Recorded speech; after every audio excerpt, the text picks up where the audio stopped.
The call came in on a Tuesday morning, just after 9. I was in the garage, doing what I usually do when I can't sleep, reorganizing shelves that don't need reorganizing, moving toolboxes from one side to the other, pretending I have a reason to be up at that hour. I'm 63 years old.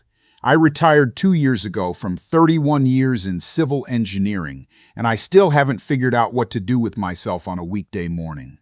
My wife always said I'd go crazy without a project. She wasn't wrong. She just didn't mention she'd be the project. My phone buzzed on the workbench, unknown number but a local area code. I almost let it go to voicemail. Is this Mr. Calloway? A man's voice, professional, careful. It is, I said. Sir, my name is Ed Marsh. I'm the branch manager at First Coastal Bank on Ridgeline Avenue. I apologize for calling out of the blue, but he paused. I need to ask you to come in as soon as possible. There's a situation with your account that I'm not comfortable handling over the phone. I set to wrench I'd been holding. What kind of situation? Sir, I'd really prefer to show you in person. Can you come today? I told him I'd be there in 40 minutes. I didn't call my wife. Her name is Darlene, and we've been married for 38 years. I didn't call her because something in Ed Marsh's voice told me not to. That careful pause, that word, situation. There was something behind it he wasn't saying. I drove to the bank in my work truck, still in my old jeans and the flannel I'd slept in. I didn't care.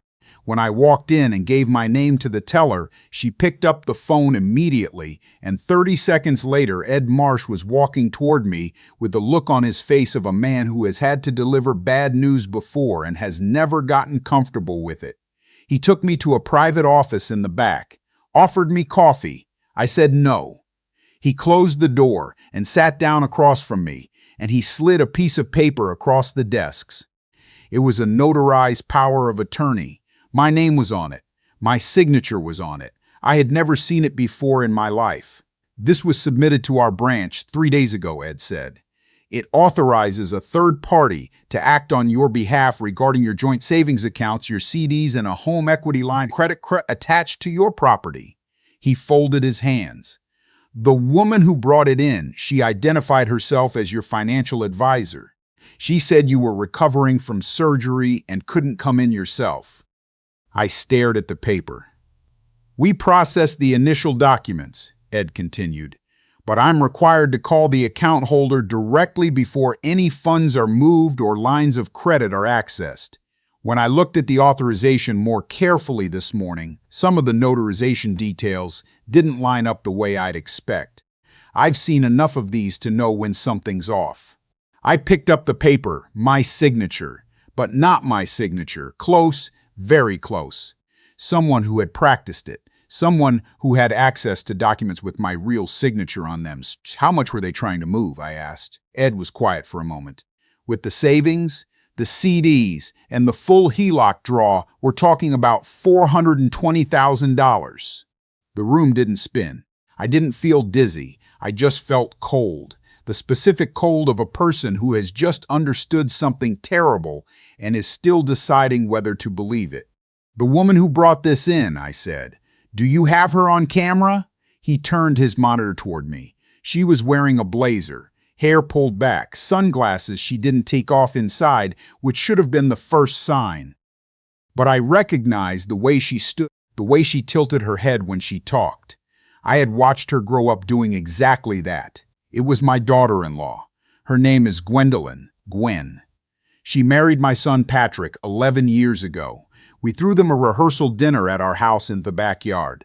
I paid for half the wedding because Patrick asked me to, and because that's what fathers do. I built the crib for their first child with my own hands. I watched her deliver my grandchildren. I drove 2 hours in a snowstorm to sit in a hospital waiting room for 6 hours when their second one had croup at 8 months old. I was there for all of it. I drove home. I didn't call anyone. I didn't stop anywhere. I drove home and I sat in my truck in the driveway for a long time, staring at the garage door, thinking about what I knew and what I didn't know yet. The signature wasn't something Gwen could have pulled off alone. She'd have needed samples. She'd have needed access to legal documents, to account statements, to things she could have gotten through Patrick. The question was whether Patrick knew. That question was the one that was going to break something in me, no matter how it was answered. When I went inside, Darlene was in the kitchen. She smiled at me over her shoulder, asked where I'd been. I said, I had a few errands. I kissed her on the cheek. I went upstairs and I sat on the edge of the bed and I thought carefully about every conversation I'd had with Patrick over the past 6 months. There had been money trouble. He'd mentioned it once, briefly, back in the spring. Something about the restaurant business being slow, a second location they'd overextended on. I'd offered to help on Gwen's face when he said it. But I'd caught the look on Gwen's face when he said it, the tight-lipped look of someone who does not agree that they are fine. In June, Darlene had been showing Gwen some documents during a family dinner. Insurance papers, I thought at the time. Darlene was updating her beneficiary designations, and she'd been doing everything at the kitchen table. I remember thinking it was unusual that Gwen was looking at them so closely. I remember Darlene saying, "Oh, that's our account number. You probably don't need to see that part." And Gwen laughing and saying she was just curious. I hadn't thought anything of it then. I thought of it now. I called a lawyer before I called my son. His name is George Kettner, and I've known him for 20 years. He handled the title work when we bought our house. Then some property disputes with a neighbor, then the legal documents for our estate planning. He picked up on the second ring. I told him what happened. George was quiet through all of it. When I finished, he said, "Don't touch anything. Don't call the bank again. Don't move any accounts. Don't say anything to Darlene or Patrick yet. Come see me tomorrow morning, first thing. And Ray, that's what he calls me. Nobody calls me Ray anymore except George. My full name is Raymond, but I've been Cal to everyone since college. I need you to keep your head level on this, because what you do in the next 72 hours is going to determine how this ends." I kept my head level. It wasn't easy. I'll be honest with you, it was the hardest thing I have done in my life, and I have done hard things. I buried my father when I was 41. I watched Darlene go through cancer treatment 12 years ago, 6 rounds of chemo, and I held her hand through all of it and never let her see how scared I was. I know what it is to hold something in, but sitting across from my son at our kitchen table that Saturday, eating the pot roast Darlene made because she didn't know anything was wrong, watching him laugh at something on his phone and pass it to Gwen and watch her laugh too, that nearly finished me. They looked like a family. They looked like my family. I asked Patrick, casual, about the restaurant. He said it was better. I said I was glad. Gwen talked about the kids' soccer schedule. Darlene talked about a friend from church whose husband had just had a hip replacement. I ate my pot roast and I didn't say a word. George moved quickly. He had a forensic document examiner look at the power of attorney by the end of the week. The conclusion was definitive. The signature was a forgery. Careful, practiced, and still a forgery. The notary stamp was traced to a woman in a neighboring county who lost her commission 3 years ago for irregularities. Someone had gotten hold of her old stamp, which is not as hard to do as it sounds. Then George did something I hadn't expected. He hired a private investigator to look at Patrick and Gwen's financial situation, not because I wanted to spy on my son, because I needed to know how deep this went. What came back was a picture I hadn't let myself imagine. The second restaurant location had been hemorrhaging money for 14 months. They had a balloon payment coming due on a commercial loan, $180,000 in 60 days. Their personal savings were gone. They had borrowed against their own home to the limit. Patrick had taken out a personal loan from a private lender at a rate that made my stomach turn. They were drowning, and instead of coming to me, instead of sitting down at this table and telling me the truth, Gwen had decided the solution was to help herself to my retirement. I don't know when she decided to do it. I don't know if Patrick knew. That was still the question I couldn't answer, and it was the one that kept me awake at 3 in the morning with the ceiling fan turning overhead and Darlene breathing quietly next to me. I would lie there and I would think, My son, my boy. I coached his little league team. I drove him to his SATs. I stayed up all night with him when he was applying to colleges, reading his essays, telling him they were good when they weren't, and then sitting next to him on the couch and helping him make them better. Did he know? George uncovered the answer through the private investigator. A text exchange, obtained legally through the subsequent criminal investigation, showed that Patrick did not know about the power of attorney. He knew they were desperate. He did not know what Gwen had planned to do about it. When she told him, after the fact, what she'd attempted, his response, captured in those messages, was to tell her she needed to stop and confess that it was fraud, that she was going to destroy everything. She had told him it would never be traced. George brought everything to the county district attorney's office. The forgery, the false notarization, the fraudulent power of attorney, the documented intent to draw down account and counts. It was a comprehensive package. The DA's office moved on it within 3 weeks. Holmes. The morning the detective showed up at their house, I was Holmes. I got a call from Patrick at 7:14 a.m. He was crying.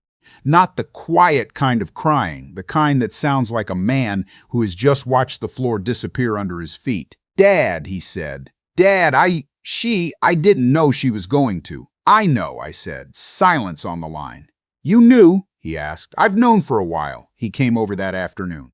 He sat in the same chair he sat in since he was a teenager, the old leather one by the window that I've never gotten around to replacing, and he told me everything he knew.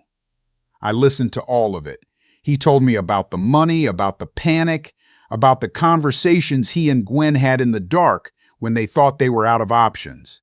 He told me he had told her no when she brought up the idea of borrowing from my accounts without asking.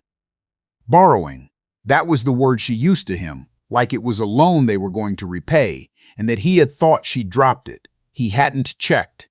I told him I was not going to pretend this hadn't happened. I told him I was not going to let it go unaddressed to protect his feelings or Gwen's situation or the appearance of our family. And I told him I was also not going to cut him out of my life over something his wife did behind his back, as long as he was being straight with me, as long as he stayed straight through what was coming. He nodded. He couldn't say much. Then I told him there was one more thing, and this one was the hard one. I said, "You chose not to look. When you suspected something was wrong, you chose not to find out what it was. I understand why. But you need to understand that not knowing when you could have known is its own kind of failure. If you want to come back from this, that's where you have to start." He was quiet for a long time. Then he said, "You're right. That was enough for me, for now." Gwen was charged with forgery in the first degree, attempted financial fraud, and misuse of notarial authority as an accessory offense. Her attorney negotiated a plea arrangement that included restitution, 3 years of supervised probation, 200 hours of community service, and a criminal record that will follow her for the rest of her professional life. She did not serve prison time. Some people who hear that story think she should have. I understand that feeling, but I had a choice to make about what I wanted, punishment or resolution, and I chose the thing that would let my grandchildren eventually have a grandfather in their lives without it meaning I'd let the whole thing get buried. That was not an easy calculation. I'm still not entirely sure I got it right. The commercial loan that started all of this, the balloon payment, the restaurant. Patrick negotiated an extension with the lender and ultimately closed the second location. He kept the original one. It's still open. I went in for lunch about 2 months after everything settled, and I sat at the counter, and I had the brisket sandwich, which is very good. And Patrick came out from the kitchen and sat next to me, and we didn't really talk about any of it. We just ate. That felt like something. Darlene took it the hardest of anyone, and she's the one who least deserved to. She had genuinely loved Gwen, not in the obligatory way some mothers-in-law manage, but actually loved her, called her on her birthday, sent her articles she thought she'd find interesting, heard her conversations where other people's kids were complaining about their daughters-in-law. "Gwen's not like that," she used to say. When all of this came out, Darlene didn't get angry the way I expected. She just got very quiet. And quiet Darlene is harder to watch than angry Darlene. She told me one evening, about a month after the charges were filed, I keep trying to figure out when she decided we were people she could do this to. She wasn't crying. She was just looking out the kitchen window at the backyard. I keep thinking I missed something, some sign. I told her she hadn't missed anything. I told her some people make their decisions in private, in the dark, and they don't show you the sign until it's already done. She said, "I know that. I just thought we mattered more than that to her. There's nothing you can say to that." I just sat next to her at the kitchen table, and we stayed there for a while. I went back to the bank a few weeks after the investigation concluded. Ed Marsh was still there. I asked for him specifically, and they brought me back to the same office, same chairs, same smell of carpet and stale coffee. I shook his hand and I told him what his phone call had prevented. All of it, the full number. He seemed genuinely surprised that I came back to tell him, like it wasn't something people usually did. I said, "You made a careful decisions when it would have been easier not to. That mattered. I wanted you to know it mattered." He nodded. He looked a little uncomfortable, the way decent people do when you thank them sincerely. He said he was glad it worked out. "I'm 63 years old. I rebuilt one wall of the garage last spring because it had started to lean, and I spent 4 weekends doing it the right way instead of patching it. And when it was done, I stood back and looked at it and felt, for the first time in a long time, something uncomplicated. Something that was just solid. That's what I'm looking for now. The uncomplicated things. Patrick calls on Sundays. We talk about the restaurant, about the kids, about the college football season, about whatever project I have going in the garage. We don't talk about last year very often. When we do, it's brief. Not because we're avoiding it, but because we've already said the important things, and repeating them doesn't make them more true. Gwen and I are not close. We are polite. I think that is what it will be for a long time, maybe forever, and I have made my peace with that. She is the mother of my grandchildren. That is a fact that exists regardless of anything else, and I intend to act accordingly. Some nights I still take out the copy of that power of attorney that George gave me, my signature, but not my signature, and I look at it for a little whiles. Not because I'm angry. I keep it because it reminds me that trust is not a thing you grant once and then forget about. It reminds me that love does not make a person immune to desperation, and it reminds me that one bank manager who looked twice at a piece of paper, who made a phone call he wasn't strictly required to make, stood between my family and a kind of damage we might never have recovered from. I put it back in the folder. I close the drawer fights, and I go back to whatever I was doing. That's all you can do. You go back to work.